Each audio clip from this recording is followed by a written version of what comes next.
You know, it always amazes me at how escapologists actually get free, having those restrictions in play and the danger of being caught in a bear trap or whatever. My tiny brain sometimes just can't compute it. Anyway, however they do manage it, could they give Nigel Clough some advice? Because on Tuesday night he had so many restrictions before he even kicked off that being caught in that bear trap seemed somewhat inevitable in the end. Personally, I don't actually think he even had 11 fully fit players to start. Never mind enough to cover the bench. More on that later though. You could argue, however, that Northampton were in a similar boat, yet they still managed to come out on top to victory, leaving us trapped by the jaws of defeat. Coming up on the Mansfield Matters podcast tonight, we'll discuss having some sympathy for Clough, Stephen Quinn's seasonal moment of madness, poor decision making, and the rotten stench of desperation. As always, we welcome your questions, comments and opinions on all things Mansfield Town in the live feed, so come and get involved now on the show for the fans, by the fans. This is the Mansfield Matters podcast, a proud part of the talkSPORT fan network.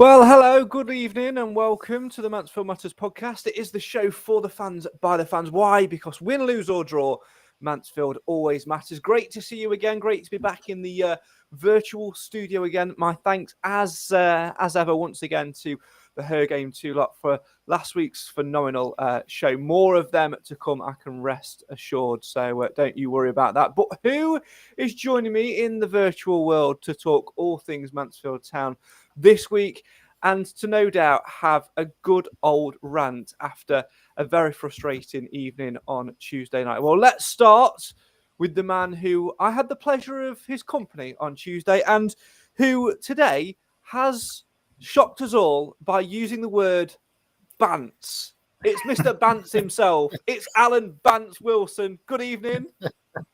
Good evening, Craig. Good evening, everybody. I don't know what the problem is with Bants. Get down with the kids. Well, that's it. I think we just didn't expect it to come from you, to be honest. More on that later on. Let's hear from the man who took somewhat offence to the word Bants for whatever reason. It's the hipster himself. Yeah. It's the university student. I can't believe he's out of bed. It's Cam Felton. Good evening. I am down with the kids, bruv. Now, what on earth was that? It was just a word that I don't think I'd ever expect Alan to use. I meant the hand signals. What was all that about? All that. That's just shocking. I am down with the kids, apparently. Yeah. I'm the hipster. I don't really understand that one, but hey ho. Right, okay.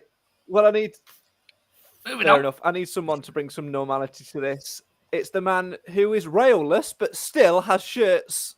The first thing he unpacked, apparently, at his new house. He's back. Here he is. Nick of Mansfield Town Shirts fame is back. I am back. I have internet. I have a house that I need to clearly renovate, judging by the curtains and the wallpaper. But I'm back. I'm here with two shirts today instead of a rail because I couldn't bring it downstairs. I mean, to be honest, I am in no way surprised that you've got a couple of shirts out and put them on the back of your makeshift sofa. It's the first thing we did was unpack the shirts straight on the rails. First thing I did. Did you not even get the kettle out first? No, the kettle was like, well, yeah, I couldn't find that. I knew where the shirts were. They were well and truly. I knew exactly where they were. Well, you've definitely picked a couple. I think you've got two out tonight. What have you got for us? Well, I'm following the theme of Alan and Cam and yourself having. Where is it? This one. Albeit this one's the man himself, Mr. Baptiste. I think we've all seen the 506 away shirt, but yeah, I got offered it. These two are both recent ones, so I'm in double figures already for this year of shirts I've bought. I need to calm down again, but yeah, obviously a bit of a club legend, so I like that one. And then the other one is somebody who's still here now, Mr. Maris, but it's the one-off NHS shirt that we wore. So that's whose I got. It's still covered in mud. So yeah, I like that one, and it's took me a while. It took me a hell of a while to persuade the owner of it to sell it, but I've now got it. So there wasn't many of them, so I needed to get my hands on one of them. So I've got one now. Well, that's it. You are a rare collector, but we have a full set tonight. We do. I've got the Mackenzie one behind me, which I did, by the way, for those viewing at home. We will be glad to hear this. That I tried it on before and only showed Nick, Cam, and Alan, and it's a good job I only showed Nick, Cam, and Alan, isn't it, Al? Because let's just say, Age and Nando's have not been kind to me over the past. What, we're talking 20 years since Mackenzie wore that shirt. I'm going to say, Craig, I would never associate the word snug with your clothing. But that one was. That just one a little was. bit. Yeah, I've been booted off the podcast for saying less things than that. Mine, definitely. Mine's always snug, but not yours. Is there a player on the back of yours, Al? Because what I'm thinking of is we could try and get like a squad collection. I know that's something in Nick's mind to try and get like a full-on collection at some point. Is there a player on the back of it, or is it a blank? No, this is just basic, run of the mill. Yeah. Cam, was yours your one blank as well, or is there a player on the back of that one? Mine's blank. It's a short sleeve version, and yeah, it's just signed by a load of players. The only ones we've picked out so far are Wayne Gordon, Simon Brown, and potentially Colin Larkin. But other than that, we can't really work it out for the rest. No, it's going. I think it works. I think he's right. Yeah, but it's one of my favourite shirts. It's one of the. I think it's actually the only one that I have actually got framed currently. I've got other shirts, but I enjoy wearing them. They're not signed. That's the only one that I've got that's signed. So that's kind of why it ended up in a frame compared to the other ones. So I've got the green and white with the JTC across the front. That's not signed though, so it's just kind of like just wear it because it's not signed, so it doesn't. No, hold it's interesting with that because for me, like I don't know. I guess it depends on the volume you have. If you've got like 3 or 4, I would love on the wall behind me here to maybe frame these and make more of a collection rather than them being on the rail. Because I do think that I stole that off Nick and, was just literally was trying to inject that a little bit into my life. But, Nick, you've probably got, I'm going to say close to maybe even over 100 shirts now. Ever thought about framing them and sort of having like a wall of frame? No, the only reason need a bigger house. I know, probably would. The only reason I don't like framing them is because every so often I'm a bit sad. I like to get them out and just have a look. I've never worn one of them. I've got 100 and all the match. You must have done. You must have tried one on at least. At least one. Obviously, my own shirts. Some of those shirts are from when I was a kid, so I've worn them. But I've not worn a single one of the match worns. I've got something like 80 odd match worns, and not one of those I've ever worn. I've not tried one on. I've never even put one on. Never. I've never even thought about it. I don't know why. I just never have. I've got loads. I've never tried one. I've never even wore one. Yeah. I get them. They go on the rail, and that's it. But no, I've never tried one on. Obviously, my kids' shirts I have. But no, and I don't wear them to games either. People always wonder why I don't wear shirts. I don't wear shirts to games either. Don't know. Just don't. No, I guess that with the match worn one, you definitely wouldn't be, especially the better the player, you wouldn't be one to wearing them out. There's always one idiot that'll spill like a hot dog over you or beer or whatever. It's too risky for that sort of thing, isn't it?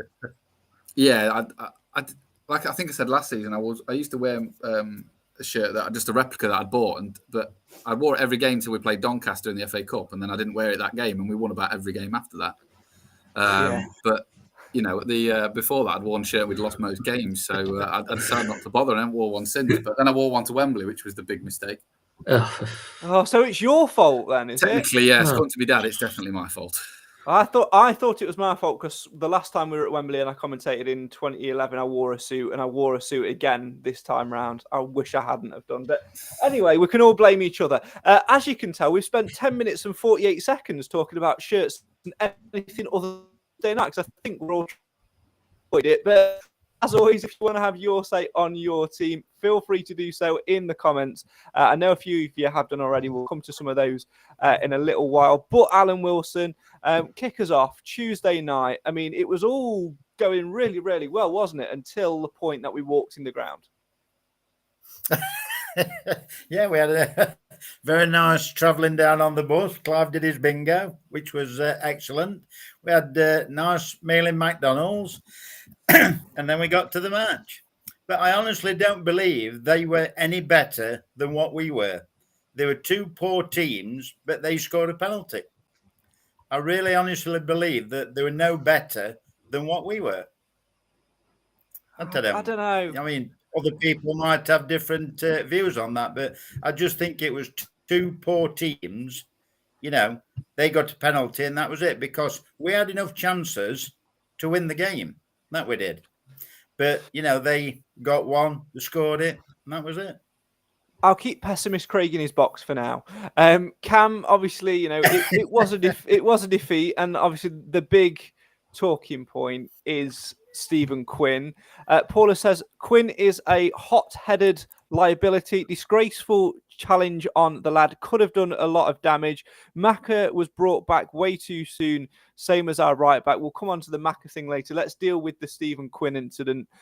I don't know how it's been this long without it happening. It's inevitable that Stephen Quinn has the seasonal red card. What a time to choose it. Oh yeah, too right. I think listening to the commentary, it's just like we were in it until that moment, and I don't know whether that's just Martin and Dean being biased, being Mansfield fans, but from what they were saying and how things were transpiring, and I follow from listening to it, I weren't wasting £10 to watch it because our away form against Northampton in the league isn't great, so I wasn't making that risk. But it just seemed that everything that could have gone wrong Tuesday it did go wrong, down to the fact that we couldn't score through Oates or Johnson or whoever. Quinn getting sent off, losing Macca through injury again, through our own stupidity. Pim just not being sort of like level-headed enough, being a bit rash. But it just seems that the positivity that we've carried over for the last few months, all bar the Salford game, has kind of just gone. We're back to square one again now, because even though we've been down to bare bones for the last few weeks now, we were still able to put performances in and get wins. Whereas now it was a Northampton game that we could have easily won. But say on the other hand, so could have they. It was a game of a few chances, and like Alan said, they got a penalty. They took their chance, and that's all that settled it really in the end. Nick, Cam mentioned there about positivity and sort of the last few months, but is this not the case? Is it not the case that Mansfield have actually been rather somewhat inconsistent over the last few months? We get a result like we do at AFC Wimbledon, and then we go to somewhere like Northampton and we stutter and stumble.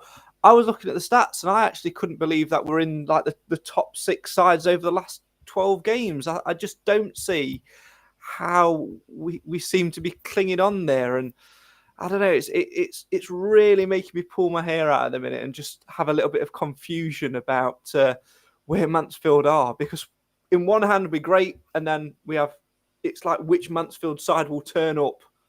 I think the problem we have at the minute is we don't seem to have a middle ground, do we? We can't have a 6 out of 10. We're either a 10 out of 10 or a 0 out of 10. And when you look at teams like Stevenage, you seem to win 1-0 every week, and Leyton Orient, we seem to win 1-0 here and there. We don't seem to have the ability to just win 1-0. We have done a bit, but we went to Carlisle and nobody was expecting that. But then Salford at home, I think we were all probably quite optimistic. Tranmere away, again, I was very pessimistic there. I went to Wimbledon thinking, I don't know if we're going to get anything. And, for all intents and purposes, we really did batter them, really. And then, like last night, you think, well, go there and give it a go like we did in the playoffs, and it was just all a bit second rate again. We don't seem to have a middle ground at the minute. I think that's the problem. To get automatic promotion, you have to be a 6 out of 10 every week. You don't have to be a 10 out of 10 every week, because, we've played some of them top teams. We battered Leyton Orient. We've absolutely pummeled Carlisle. I'd fancy our chances at Stevenage, but we just haven't got that every week, have we? And I know we've got a lot of injuries. I understand that. That's the problem, isn't it, at the minute?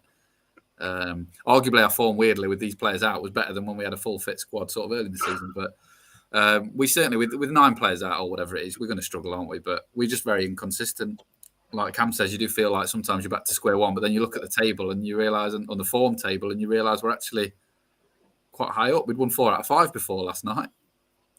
I think Alan's just hit the nail on the head there. I think you said the word flat in the middle of that. And I think, Alan, that Nick has just probably summed it up way better than I could. There is no average, is there, in terms of like if you're rating the performances and the score lines and what have you out of 10. There is no average. We are either a 1 or 2 out of 10 or a 8 or 9 out of 10. There is no consistent middle ground. Yeah, and I think it all depends as well. Like Nick said, we won 4 out of the last 5, and we still have the same injuries. The odd player here and there has come back to enhance the team, but we did really well with what players we were putting out. So probably to all intents and purposes, we were due a bad result. I mean, like the Salford one, but we carried on momentum then, and then we moved, played Wimbledon, like the Tranmere, we did really well. But, maybe it was coming, and let's put a line under it now again and start again. Because if you think about it, if you win 4 out of 5, I know it's a lot to ask, but if you win 4 out of 5 each time and then have a bad performance, we're going to be up there at the season. I do think starting again is going to be the big question. Go on, Cam. Do you think that Tuesday night the writing was on the wall when Kieran Wallace gets booked after 2 minutes? Because it forces Nigel's hand to change so early on in the game. You see, that's for me where, pessimist Craig might just poke his head out of the box for a second. Because possible. I think Clough potentially gambled a little bit too Has he early. reacted too quickly? Yeah. I think he did. Boateng did square root of sod all. And I don't think it was needed at that time. You know what? He was supposed to, when he came to Mansfield, you look at the reaction on social media, especially from those that know a little bit more than what we do as per the whole of League Two. Those that are on the TV covering League Two, allegedly, for Sky and whoever else. And they said he's going to be one of the best players in this league and Mansfield are going to get automatic promotion this season and he's going to be one of the league players. And he's done sod all. He's been so poor, and I get that he's been injured, and I can imagine he's probably quite frustrated because he's not performed the way that he wants to because of injury or not settling in or whatever. But we've seen glimpses of it, but it's not been a consistent thing. And to throw him in a game like the way that we did isn't fantastic, especially when Northampton just bypassed the midfield completely. Every ball forward was just over the top. And surely it'd have been better just leaving Wallace on at least until half time and just tell him, don't do anything stupid. Don't risk anything at all. Unless, that's better. Unless, of course, he was like some of the others carrying an injury out. I mentioned it in the intro, Nick, about having whether we had 11 fit players. But I think the problem for me, and this is why I named the episode tonight, Desperation, Thy Name is Mansfield, because we looked at the starting 11 and, we just thought, there's something not quite there. You look at the bench, you have to put McLaughlin on the bench. You've got to put Oates on the bench. Neither are ready for it. And whilst we'll talk about those coming on and potentially doing themselves more harm than good in a minute, it just did seem a little bit like we were stretched on the ground. I'm thinking back now to some of Clough's comments about maybe Kilgore not being 100%. How many of those actual 11 were fully match fit? How many now are playing at 60, 70% and we're just going through the motions?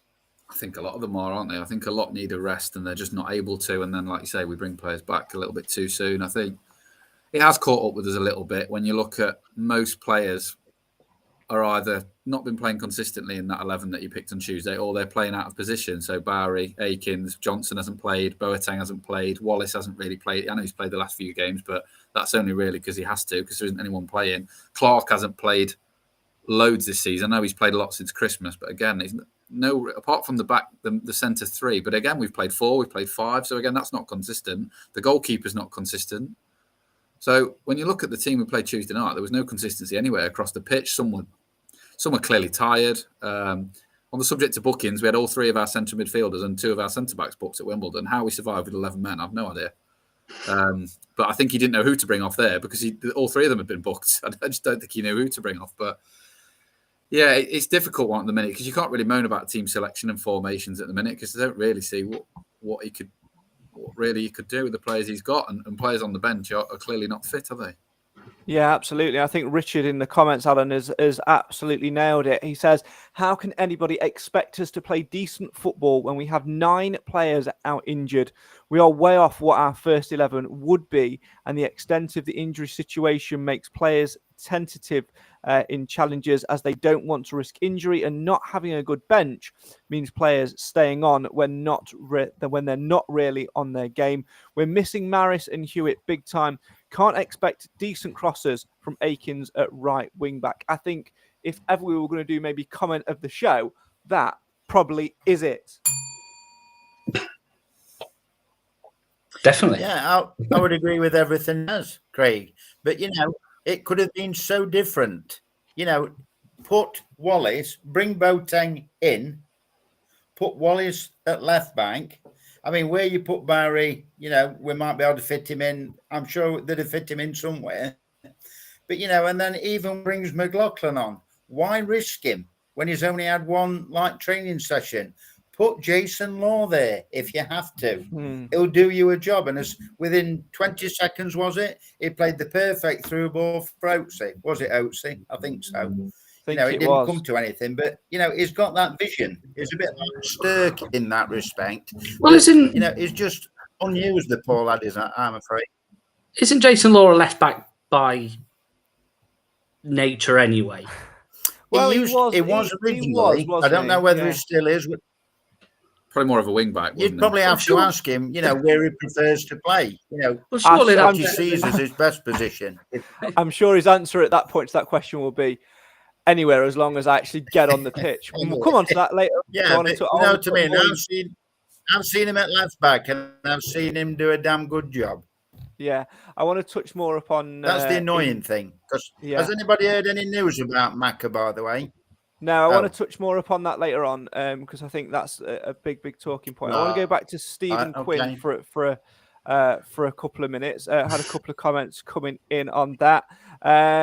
Keeler, who was, of course, with us last week and is welcome back, of course, in the coming weeks, says Quinn is passionate about his club. I agree he shouldn't have done it, but the ref was totally oblivious to all tackles from Northampton. One of their players should have been sent off for grabbing him by the throat, and their manager goading Quinn. Yeah, their manager goading Quinn Cam after the sending off was... and he was on a booking as well, their manager. That action should have been taken.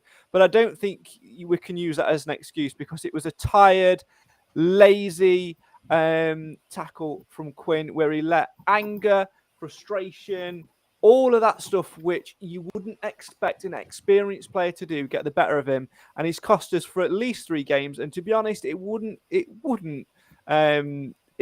surprise me if there was more ramifications to come from that further down the line. And this is the worst time to do it because literally right now, Nigel Clough will be thinking about registering himself to play on Saturday because he has no other option. Stephen Quinn there, your most experienced player, he's let his teammates down big time there, probably more so than last season.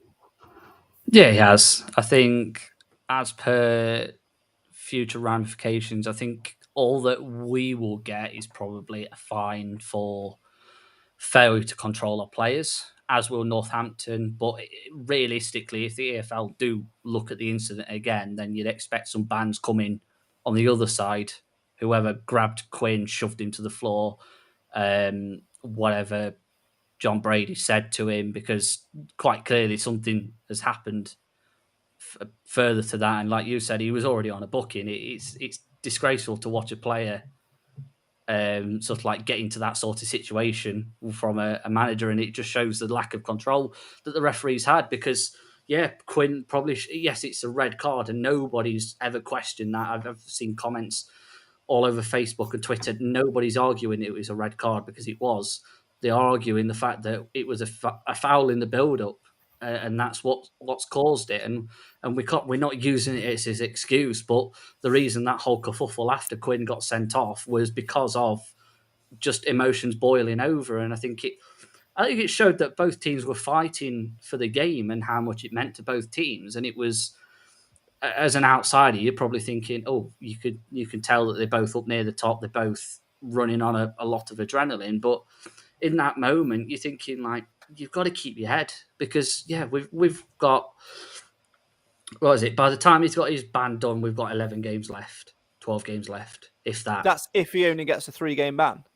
I'd imagine it'll only stay a 3. I can't imagine it'll be any more. Well, it depends what he says in the hearing, like last time, innit? Last time was only a 3-game ban until that happened. Fair point. But you go on about experience. We've got a lack of experienced players in the squad. And then the most experienced player that we've got goes and does something like that. It's not good. Is it? And injuries, it doesn't help that we've got injuries and now we've got suspensions to deal with. It's not good. Well, that's the point. Nigel Clough must have just dropped to the floor in despair after that because he's already thinking, I've taken Wallace off because he's on a booking and he's not the quickest player and I've got to protect him because I know he can do me a job. All right, he'll only play maybe 70 minutes. I've taken him off. Not really got many options now. I don't really want to bring certain players on. And now he's potentially going to have to start some of those players. And he's real struggle is now going to be in midfield if he wants to play that same formation, Nick, because unless you move, Alan spoke about moving Kieran Wallace back to left wing back. He now can't do that. Your only option potentially is Boateng or Law. We'll talk more about Law later because we know it's going to be Boateng. But we are really, really now close to having to put square pegs in round holes again. Well, that's even all more do so, anyway, isn't it? That's all we do anyway. For me, he's got to go with a 2-man midfield somehow. How he works it, and we've got Oates, Akins, Bowery. They can all play up front. Johnson can play up front. He's got to play more than one up front. It's the only way he'll fit 11 players onto the pitch with the players we've got. On the Quinn tackle, I think it's exasperated by it's in front of the dugouts. I think that makes it 10 times. If it was on the other side of the pitch, I'm not saying I guarantee, but I don't think it's a red card. I honestly don't. I don't think he gives it the other side of the pitch. But how many red cards do you think back at Field Mill? How many we've had in front of those dugouts? How many tackles that have been red cards? I can think to a few this and last season where we've had elbows, we've had pushes, and it's red carded, but it's always been right in front of the dugouts. It literally is the worst place for you to make a tackle like that. But again, that just shows the problem that he's lost his head in that moment. But I think we're going to have to look at the midfield, aren't we? We're going to have to play more up front. It's the only way he sells it. Because if you try and stick with that sort of 4-man midfield, 3 flat and 1 in front of them, I don't see how we pick, because whatever 3 play, if we get an injury or anything for them, you're knackered because you've got no one to replace them. I think he's going to have to change his mind on how he plays, but I don't think he will. I think he'll stick with what formation we've been playing. Like you say, put more square pegs in the hole. But in terms of suspensions, it seems to be a theme for the Stags. Last season, didn't we get somebody sent off at Forest Green when they were running? I can't think who it was. Similar game. I can't remember. It was someone who we could have done with keeping, and then they were out for 3 games. I think it was Sturt. That was a straight red. Lapsley. Was it Lapsley? Lapsley, yeah. He missed the key part. You think back to Tyler Walker with 4 games to go, getting sent off for something stupid with a linesman. Key players at key times tend to get sent off at Stags, and I'm not quite sure why. But yeah, the Lapsley one last year was similar, wasn't it? Big game, a team near the top, away from home. We had loads of chances, and we lost 1-0. And we had a player sent off. Very absolutely. We're just giggling away. I can see Cam giggling away, and Alan is as well, because I think he's realised what's happening. He's got a little bit of a delay, so his bants is coming back to bite him. So we're all on the next conversation. Alan's still talking about shirts. God bless him. We're going to take a little break in just a moment. Still to come, we're going to talk.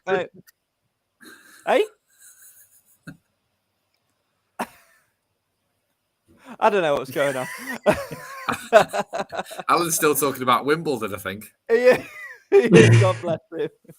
He is. We're going to talk Christy Pym. We're going to talk the difference between the two sides. We're going to talk reluctance, and we're going to talk the decision making of bringing Stephen McLaughlin on and potentially ending his season. Keep your comments coming in and have your say on your team. This is the Mansfield Matters Podcast, and we're proud to be part of the talkSPORT Fan Network.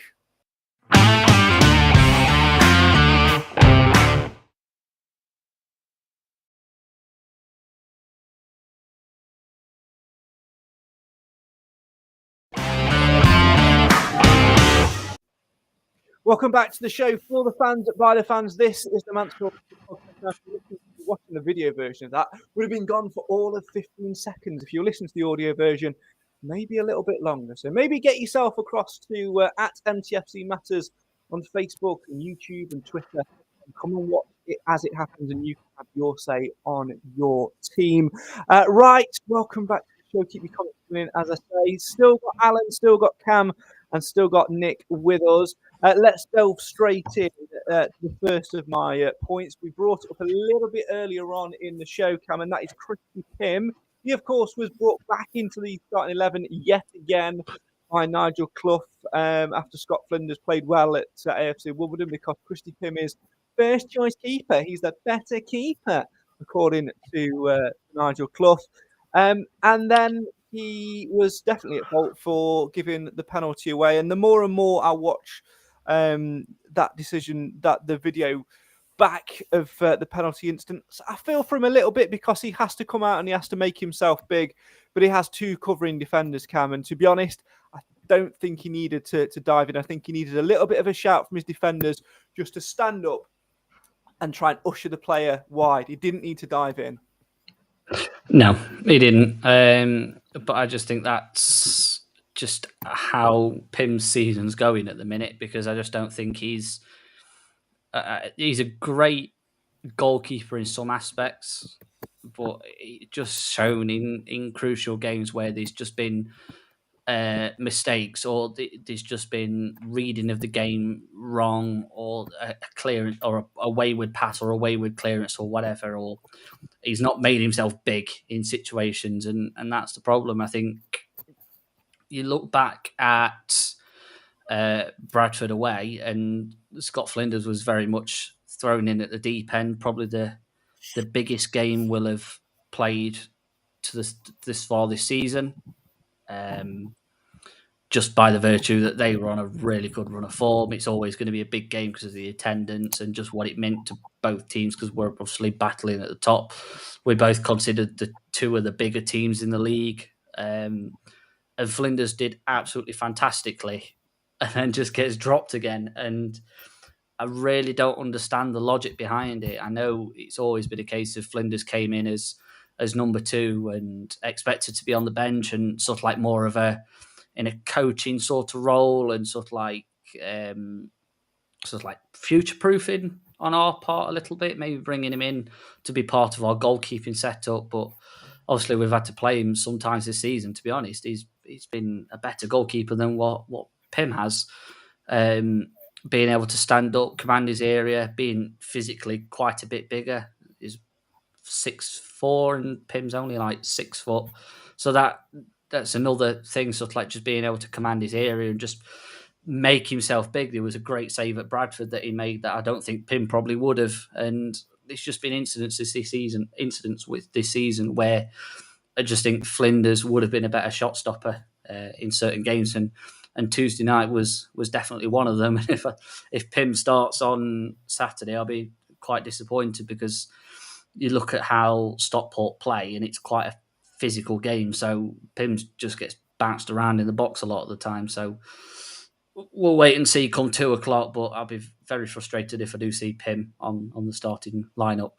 Right, I'm going to put you full screen. I want you to show me. I want you to take yourself back to GCSE drama, and I want you to do your most disappointed face. Why? Well, do your face, and then I'll tell you. Most disappointed face. Yeah, that's what you're going to look like at 2:00 on Saturday when Christy Pym plays, because if he's fit, he'll play. Nigel in the comments says, I'd be happy if CP looked a bit more passionate at times. How passionate do you want? Oh, you mean Christy Pym. Right, sorry. Passionate, not pessimist.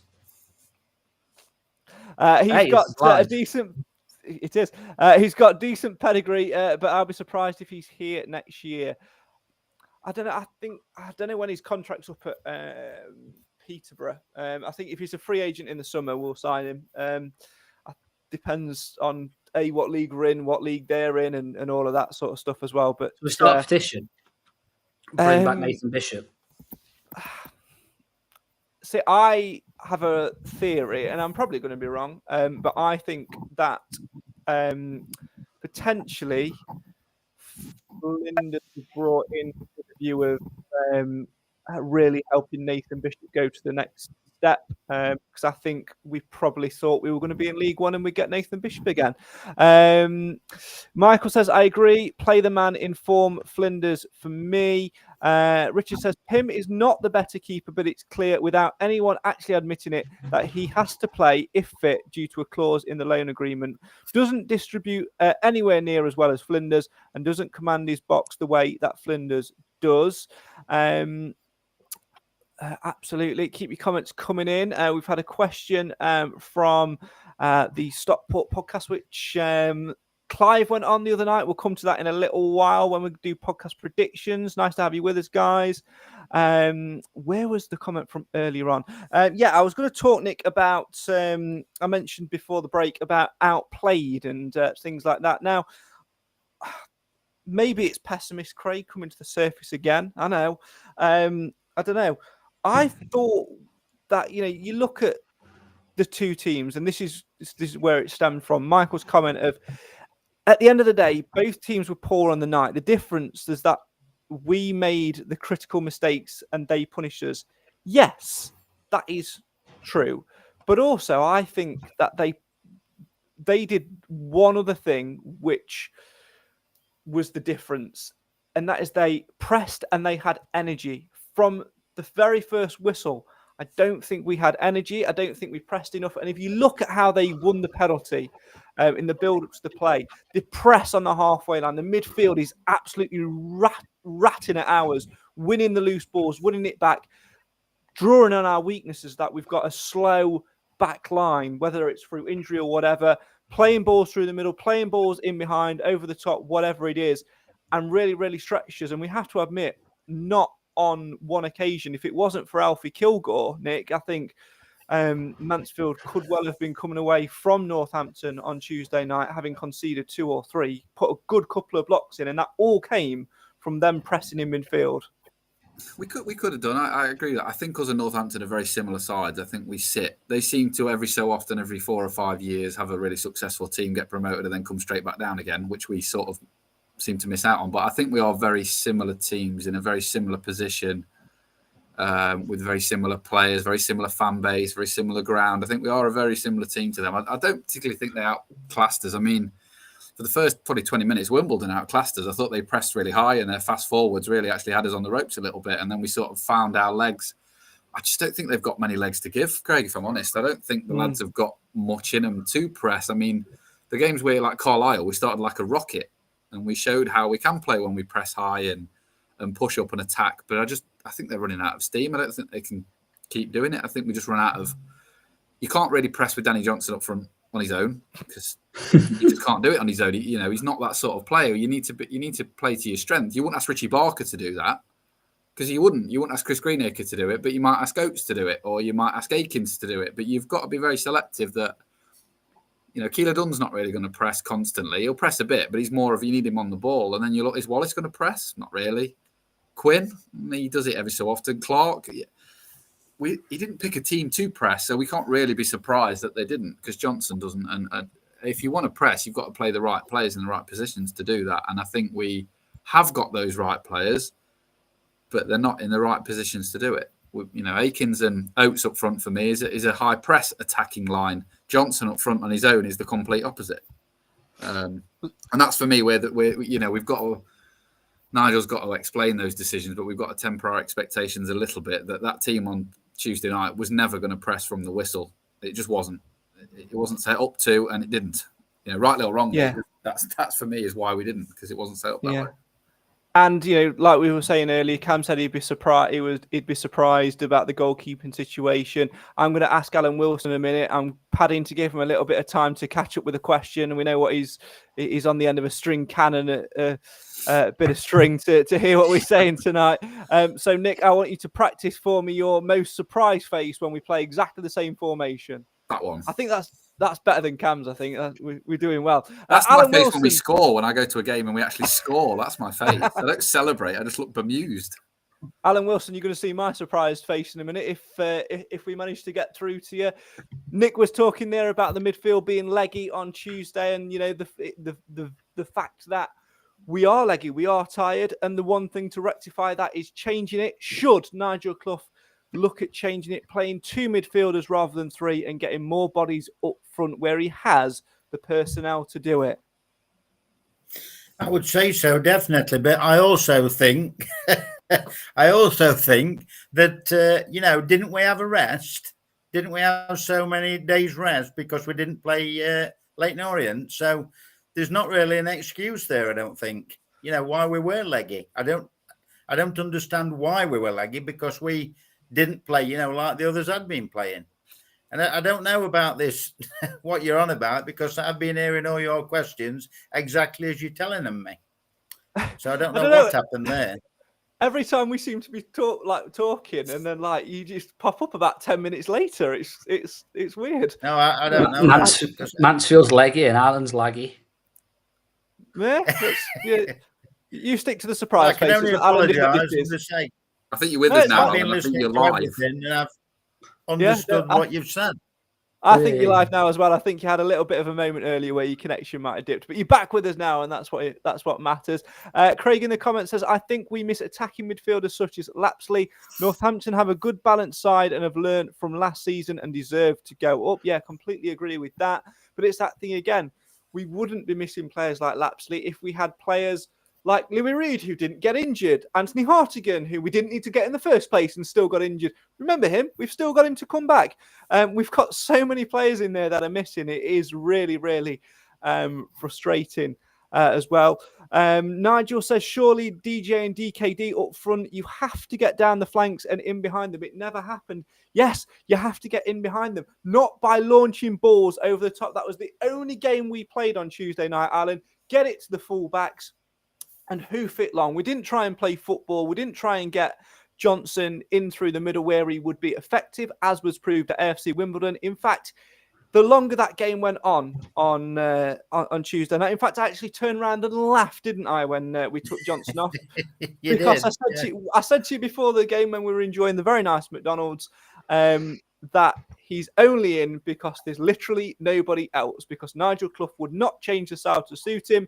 And I was right. Yeah, I just couldn't understand why they kept pumping it forward and right over the top, because there were no Akins up there. There were no Barry up there. People who can theoretically hold the ball up. And it was just a waste of time, basically, weren't it? It certainly was. Right, let's talk Stephen McLaughlin, because time is running out.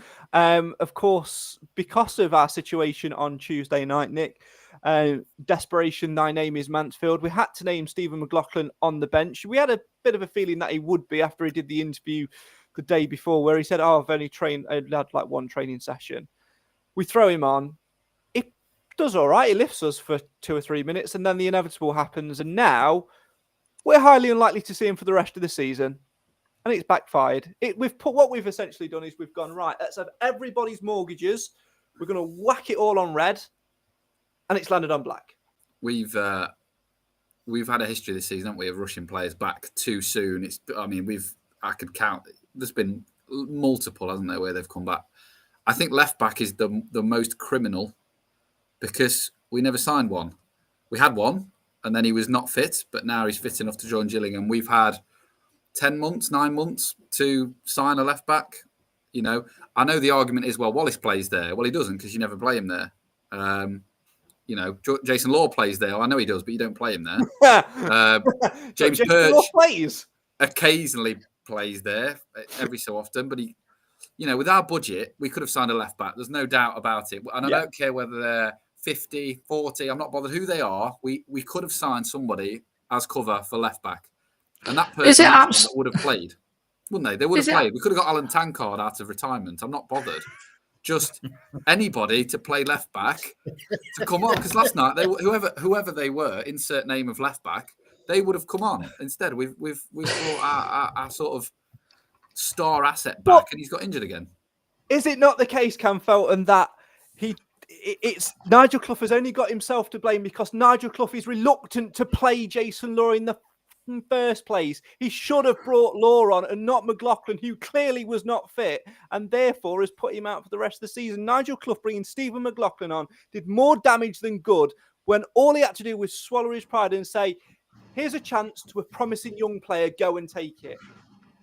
Yes, I agree. But I also think it's... I don't know where the blame lies for this one, to be honest, because... Nigel Clough. Well, yes, but listen, hear me out. What's the one position that we have, us as Mansfield Matters, have banged on about for the last 5-6 years, even previously, in the days of Paul Cox and Adam Murray? What's the one position that we have screamed for season in, season out? Well, it's obviously left back, but I have to disagree with the Coxon. I have to disagree with the Coxon. I have to disagree with the Coxon Murray comment, because we had Richie Sutton, and Richie Sutton would play anywhere and do it and do the best job anyone's ever seen. So it's post Murray. Thank you. Okay, I forgot about that. Then we had Matt Benning and Johnny Hunt. They weren't too bad. We just got. I forgot about the love fest with Richie Sutton that you'd got, but what a guy! It's just that one position that us at Mansfield we've never been able to fill more than one player that can stay consistent and can stay fit. We survived 3-4 years with Mal Benning on his own, and Sir Mal, if you don't mind, Sir Mal. Until he scored us against us at Wembley. No, it will anyway still and forever be Sir Mal. Thank you. But it just, why can't we sign a left back? Why can't we sign more than one left back? It was brilliant when we got Benning and McLaughlin during the old COVID season. Yes, we weren't on the greatest run of form, and it was a very difficult period to watch Mansfield. But we got more than one, but it was only a part-time fix, and we've just never been able to sign more than one left back. Why? Why are we still talking about the same issue that we fundamentally had for the last 5, 6, 7 years? It's must insane. Be something. It must be in our club, objectives of try and win promotion. Every business has a model, and Mansfield Town's business model. Every Mansfield Town's business model is clearly you are only allowed one left back. It's insane. We've got so much. All right, okay. Until the last couple of weeks, we've had so much cover in different positions: striker, centre back. We've got 3 or 4 players that can all play right back. We've got a whole plethora of midfielders, but we've got one out and out left back. Why? And even he's not a left back. Let's be honest, he's a left winger. Anyway, let's move on because time is against us. I want to move to 2 things. One, of course, is looking ahead to Stockport, and we'll answer that question in a second. The other is what we do on Saturday afternoon, Alan, in terms of personnel, because we all know that Jason Law should be given a start, either in midfield, where there is clearly a gap with Stephen Quinn being suspended, thus moving Kieran Wallace back to left wing back and bringing Boateng in as well and having some creativity, or at left wing back himself. There is a place, what I'm trying to say, for Jason Law. Can I have your surprise face now for 2:00 Saturday afternoon when Jason Law is named on the bench?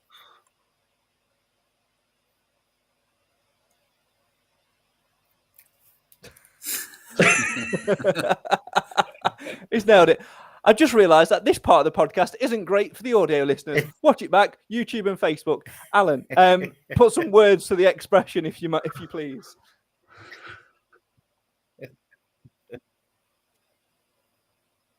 Well, I would definitely play the lad, whether it be left back or midfield. If he plays him at left back, I don't know what they'll do with Wallace or Boateng, but I'd definitely find a starting berth for him, and also Flinders. Nick, what about you? He will play the exact same team that played last night, other than he'll put Boateng in. That is literally what he'll do. There will be no difference other than Boateng will come in for Quinn. I agree with Alan. I agree with everything everyone said about Flinders. Sorry, I have a question. In fact, I have all the questions. Did I miss a game yet? Did I miss a game last night? What do you mean? You keep saying last night.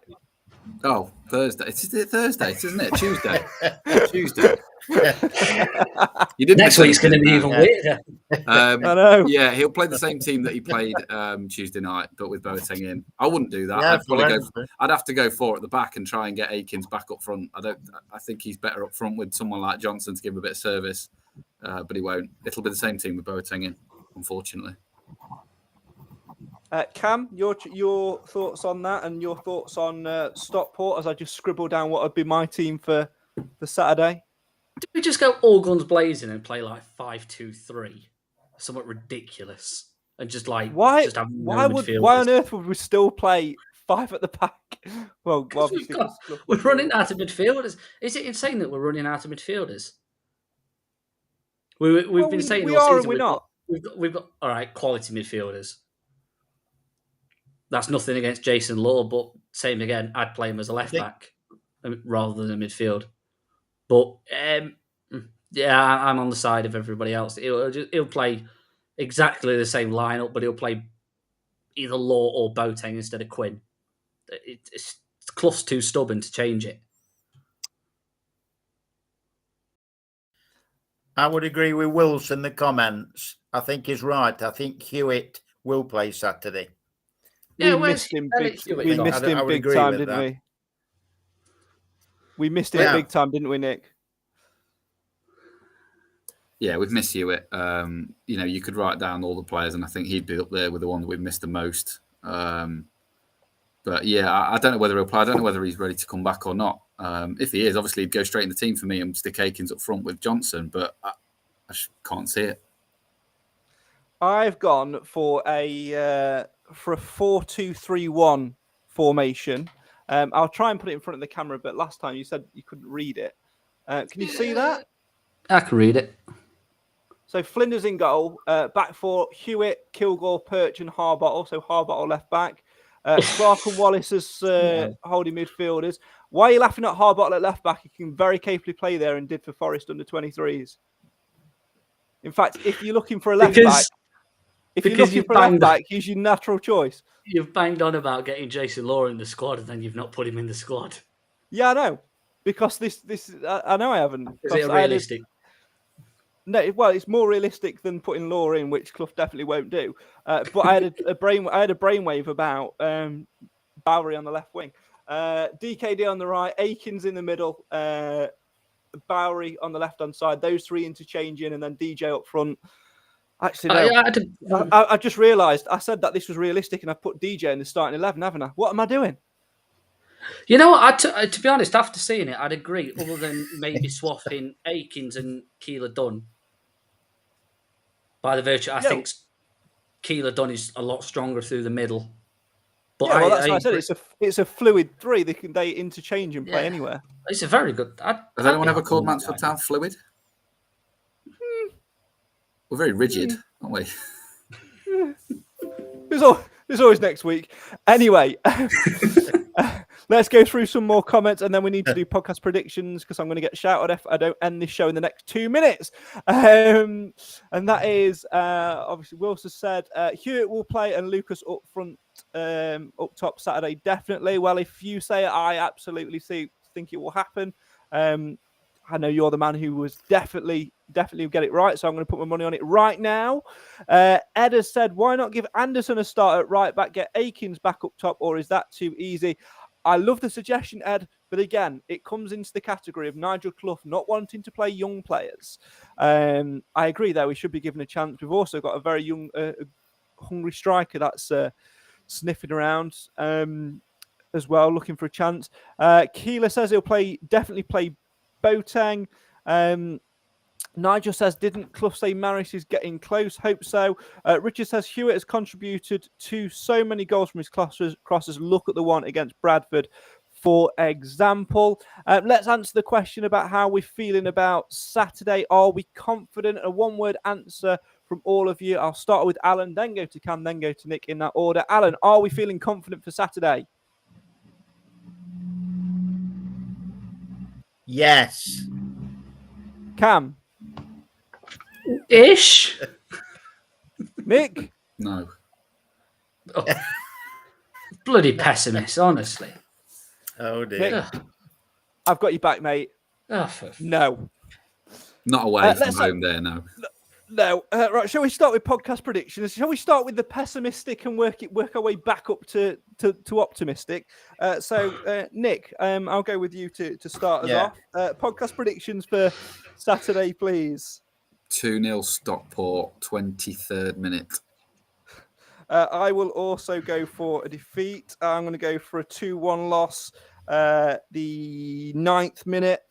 Cam, you were on the fence. I'm going to come to you next. 1-1 draw. 73rd minute. Ooh, late on. And Alan Wilson, the man who is currently leading podcast predictions and the man who needs to save the show and bring it back to Mansfield Always Matters by predicting some optimism. Here it is. He's going to say defeat. Come on.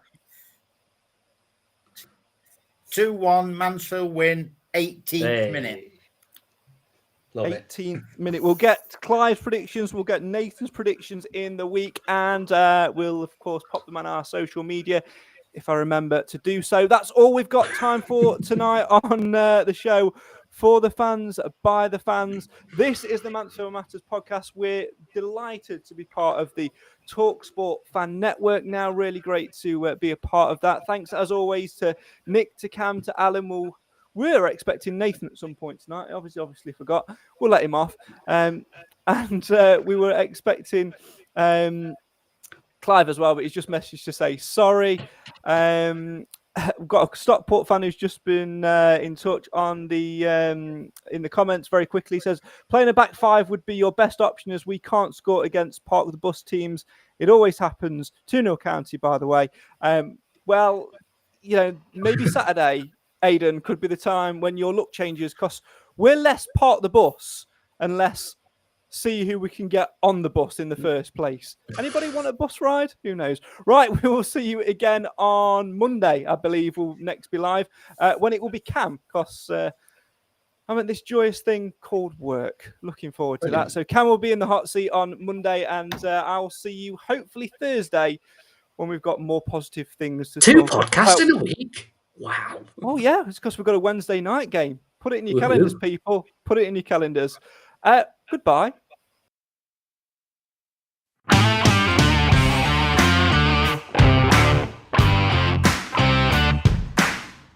Well, that's all we've got time for on tonight's Mansfield Matters podcast.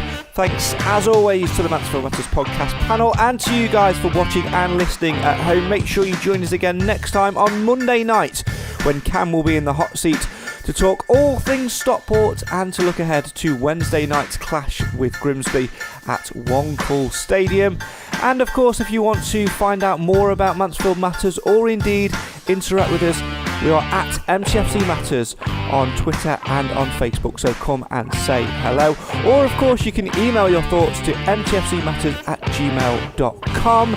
Don't forget to get involved with podcast predictions for the Stockport game. The link that you need is in the description, and you must do it no later than 1 hour and 1 minute before kick-off on Saturday afternoon. For now, though, this is the show for the fans, by the fans. This is the Mansfield Matters podcast, a proud member of the talkSPORT fan network.